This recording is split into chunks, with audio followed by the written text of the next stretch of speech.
Hi hello welcome to ప్లటాకిస్. కల్కి cinema రీసెంట్గా 1000 కోట్ల వసూలు సాధించిన విషయం అందరికీ తెలిసిందే. అయితే ఇక్కడ ఒక చిన్న విషయం మనం మాట్లాడుకోవాల్సింది ఏంటంటే, ప్రభాస్ కల్కిగా నటించబోతున్నాడని చెప్పి ప్రతి ఒక్కరు అభిప్రాయపడ్డారు. ఈవెన్ ఇండస్ట్రీ వాళ్ళు కూడా అదే అనుకుంటారు. ఎందుకంటే కల్కి అని టైటిల్ పెట్టి ప్రభాస్ని హీరోగా చూపిస్తారంటే ఖచ్చితంగా కల్కి ప్రభాసే ఉంటుందని చెప్పి ఎవరైనా ఆబ్వియస్లీ అనుకుంటారు. బట్ ఇక్కడ ఏంటంటే ప్రభాస్ కల్కి కాదు కర్ణుడు అనే ఒక చిన్న విషయాన్ని దాచిపెట్టి సినిమా మొత్తాన్ని రన్ చేయడం జరిగింది. అంటే లాస్ట్లో ప్రభాస్ కల్కి కాదు కర్ణుడు అని చెప్పి రివీల్ చేయడం జరిగింది.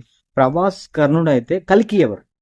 సో అంటే ప్రభాస్ కంటే ఇంకా బెస్ట్ యాక్టర్ కల్కి పాత్ర చేస్తేనే దానికి ఒక గుర్తింపు అనేది ఎక్కువ స్థాయిలో ఉంటుంది. అంటే ఆపోజిట్ లో కమల్ హాసన్ గారు విలన్ గా చేసినప్పుడు నేను అనుకుంటున్నా ఫస్ట్ నా అభిప్రాయం ఇది, ఆపోజిట్ గా కమల్ హాసన్ గారు విలన్ గా చేసినప్పుడు హీరోగా రజనీకాంత్ గారు ఉంటే బాగుంటుందేమో నా ఆలోచన ఉంది.